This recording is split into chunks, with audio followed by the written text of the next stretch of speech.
Mata de hierba mide 30 por 40 centímetros. Un trozo de hierbajos y flores silvestres vistos desde arriba, sin cielo, sin figuras, sin horizonte. Van Gogh lo pintó en la primavera de 1887 en París. Entre las casi 900 obras que dejó, es la que menos atención recibe en el Museo Kröller-Müller de los Países Bajos. La que menos gente se detiene a mirar. En 2008, ese cuadro fue embalado con los mismos cuidados que se reservan a las obras más frágiles del mundo, transportado hasta Hamburgo y colocado dentro de un sincrotrón industrial de rayos X. Nadie hace eso con una pintura de hierbajos a menos que haya un motivo muy serio. Había uno.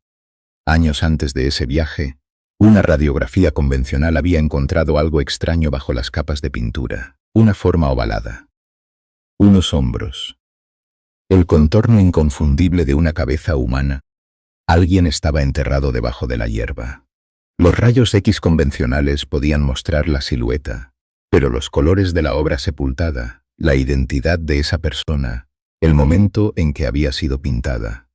Todo eso seguía invisible. Para responder a eso había que ir más lejos, mucho más lejos.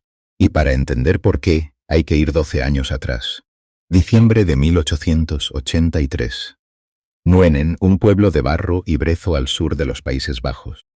Vincent van Gogh tenía 30 años, había fracasado como marchante de arte, como maestro de escuela y como predicador en las minas de carbón de Bélgica. No tenía ingresos propios. Su hermano Theo le mandaba dinero desde París cada mes para que pudiera comer, alquilar un cuarto y comprar pintura. El padre de Vincent era el pastor protestante del pueblo, y Vincent tomó una decisión. Iba a pintar a la gente del campo. Los campesinos de los campos de patatas, los tejedores que trabajaban en los telares de madera de las casuchas, las mujeres que cargaban leña por las veredas del brezo. Quería hacer 50 retratos, 50 cabezas del pueblo, pintadas en los tonos del barro y a la luz de los candiles. Escribió a Theo que quería que las caras tuvieran el color de una patata polvorienta sin pelar. Cuadros oscuros, casi sin color, con fondos que se pierden en la sombra. 40 de esos retratos sobreviven. Todo desembocó en Los comedores de patatas, terminado en abril de 1885. 5 personas sentadas alrededor de una mesa, a la luz de un quinqué.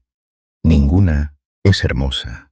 Todas tienen las manos grandes y torcidas de quien lleva décadas cavando la tierra. Van Gogh quería que el espectador sintiera que esas manos que rodean el cuenco son las mismas que habían estado metidas en el suelo toda la semana. Entonces el mundo de Nuenen se hundió en pocos meses. En marzo de 1885 murió el padre de Van Gogh, un golpe inesperado, en la puerta de su propia casa. Poco después, una de sus modelos más habituales, Gordina de Groot, una de las 5 figuras sentadas a la mesa de los comedores, apareció embarazada, soltera. El pueblo entero decidió que el responsable era el pintor raro que la había tenido posando en su estudio durante meses. Van Gogh lo negó con rabia en cada carta que mandó a Theo. Pero el cura prohibió a sus feligreses seguir posando, y los campesinos, uno a uno, dejaron de venir. En noviembre de 1885, Van Gogh se fue de Nuenen. Dejó atrás decenas de lienzos oscuros que nadie quería. Años después, un carpintero del pueblo vendió una caja entera de esa obra por un solo florín. No volvería a pisar los Países Bajos. Si esta historia te está atrapando, suscríbete. Es lo que me deja seguir desenterrando estas otras. En febrero de 1886 llegó a París. Entró al piso de Theo, empezó a frecuentar los estudios y las galerías donde Monet, Pissarro y Seurat estaban cambiando la forma de ver la luz. Comprendió en pocas semanas que todo lo pintado en Nuenen pertenecía a otro siglo. La paleta oscura, el barro, los campos de patatas habían quedado atrás de golpe, pero Theo pagaba el alquiler y el lienzo era caro. Van Gogh no podía despilfarrar soportes, así que hizo lo que han hecho siempre los pintores sin dinero. Cogió sus propios cuadros viejos, ahora invendibles, y pintó encima de ellos. Tomó uno de aquellos retratos oscuros de Nuenen, una de las cabezas del pueblo, y encima pintó una mata de hierba. Flores silvestres. El suelo de un campo de París en primavera. Nadie lo sabía. Ni siquiera los conservadores del museo que cuidaron esa pintura durante más de 100 años. En 2008, los investigadores Joris Dick, de la Universidad de Delft, y Cohen Janssens, de la Universidad de Amberes, plantearon una idea. Cada pigmento del siglo XIX se construye sobre elementos químicos concretos. El bermellón lleva mercurio. El amarillo de Nápoles lleva antimonio. El azul de Prusia lleva hierro. Si podías mapear con exactitud dónde estaba cada uno de esos elementos sobre la superficie del lienzo, punto a punto, podías reconstruir los colores de la obra enterrada debajo. El problema era la precisión. Ningún instrumento convencional llegaba a ese nivel. Solo existía una fuente de luz en toda la Tierra capaz de hacerlo. Las instalaciones DESI de Hamburgo. Un sincrotrón industrial donde se generan haces de rayos X de alta energía, con una finura que ningún laboratorio ordinario puede igualar. El cuadro viajó hasta allí. Durante 2 días seguidos, un haces de rayos X de medio milímetro de ancho recorrió el lienzo fila por fila, milímetro a milímetro, como una aguja que lee en lugar de escribir.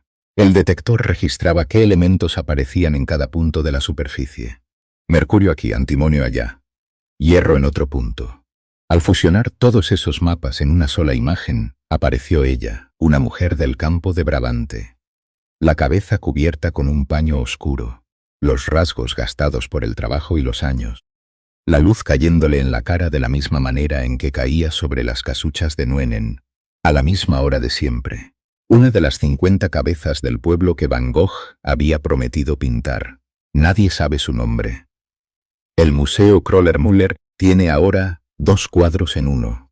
La mata de hierba en la superficie, la mujer sin nombre debajo. Y no hay forma de verlos al mismo tiempo. Los investigadores calculan que al menos 1 de cada 3 cuadros tempranos de Van Gogh esconde otra composición debajo. En 2022, una radiografía realizada en el Museo de Edimburgo encontró un autorretrato del pintor oculto detrás de otra cabeza de Nuenen. ¿Cuántos más siguen esperando en los depósitos de los museos? Nadie lo sabe todavía. Durante más de 100 años, el cuadro más ignorado de Van Gogh guardó dentro una cara. Una mujer de barro y brezo, que posó en un estudio frío, que nunca supo que su imagen sobreviviría, que jamás imaginó que un haz de rayos X la sacaría a la luz 1 siglo y cuarto después. Y volvemos al principio. A ese cuadro de 30 por 40 centímetros que nadie se detiene a mirar en el museo. Ahora sabes lo que hay dentro. ¿Crees que Van Gogh pintó encima de ese retrato porque lo consideraba fallido? ¿Un soporte de repuesto más? ¿O porque quería que esa mujer siguiera ahí, oculta, a salvo de los ojos de todos? Déjame tu teoría en los comentarios.